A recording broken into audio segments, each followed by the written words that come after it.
I'm Margaret Ryan here in Copenhagen talking with Elliot Diringer. He's Vice President for International Strategies at the Pew Center on Global Climate Change. Elliot, thanks so much for joining us. Sure, glad to be with you.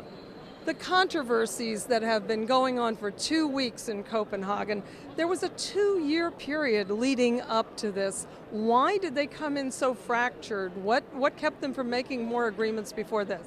Well, one thing to recall is that we had a change in administration in the United States, and it's really only been this year that we've had the U.S. at the table negotiating in earnest. So in some sense, the clock didn't really start in Bali. The clock started when we had the Obama administration come in with some new positions and laying some proposals on the table and really committed to getting it done. But we have some really enormous issues and so a very wide range of views among parties on how to resolve those issues. It's no surprise that we're not going to get all the way through those issues here. We expected that. Hopefully we can make as much progress as possible, though. Well, the fast-track financing, that's been one thing that has gotten a lot of attention. What is that going to finance? What are they looking at doing starting in 2010? What's the immediate need here? Well, some of that will go to adaptation, helping the poorest and most vulnerable developing countries begin to take actions to adapt themselves to the coming impacts of climate change. And some of that will be devoted to mitigation, helping developing countries get themselves in a position to begin seriously reducing their emissions. Part of that, I expect, will be going to tropical forest countries so that they can get the systems in place to begin reducing deforestation and doing that in a way that can be really monitored so that we know, in fact, the money is being well spent. There are 2 tracks out of the Bali Action Plan. There was some hope here they would be brought together. That doesn't seem to be happening. Do you think there's any possibility that the 2 tracks are going to be merged somewhere in the next 6 months to a year? I think that has to remain the hope. I think for a logical, coherent outcome from this process next year, it makes sense to come up with a single, comprehensive agreement. The reason we have 2 tracks is really in part because the United States is a party to one agreement, the Framework Convention, but is not a party to a second agreement, the Kyoto Protocol. Developing countries remain very attached to the Kyoto Protocol at this stage because they don't have a clear picture of what might take its place. The hope has to be, though, that as we move forward in this process and get more certainty about the shape of that future agreement, and they see enough in it to bring them aboard, that they can see beyond the Kyoto Protocol and countries together can work in that single track. The long-term goal's been much discussed here. Should it be a rise in global temperatures of no more than 1.5 degrees centigrade or 2 degrees centigrade? Are those really that far apart? And how does that get incorporated into a global treaty?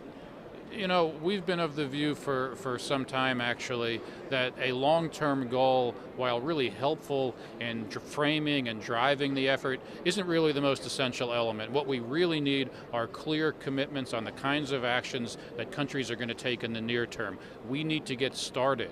No long-term goal is going to be met without getting started. So really, I think more important than getting agreement on the long-term goal, while again that would be really helpful, is putting in place a legally binding agreement that sets up some really ambitious goals and commitments for what the major economies are going to be doing between now and 2020. One area that everyone cites as an area of major progress here in Copenhagen has been RED. Getting developing countries with forests some way of getting credits for preserving their forest lands.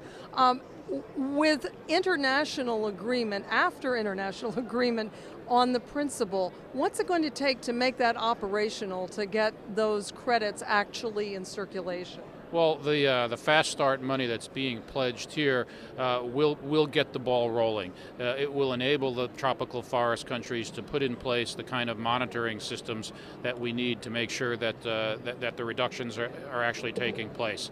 Beyond that, to support the activities over the long term, we're going to need additional finance. Some of that's going to come through the carbon market. Some of that will come through public finance. But I think to really see those flows come through, we're going to need to get to that final agreement next year. So the real payoff of the RED agreements being reached in Copenhagen will only come in time when countries have put that legally binding agreement in place.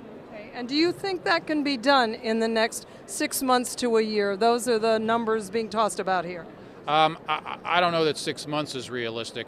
I think a year is possible. I think that depends in part on how much progress we can make in Washington on moving domestic climate legislation, but that's not the only thing that has to move. In a way, the stronger hand that the U.S. can bring back into this process next year, the sooner we can get movement on the other critical issues, such as developing country commitments and the verification of those commitments. I think once we have legislation, we're still going to need some time to narrow differences on those issues. So I think 1 year is a much more realistic time frame. Okay. Elliot Diringer, Pew Center for Global Climate Change, thank you so much for talking to us. You're very welcome.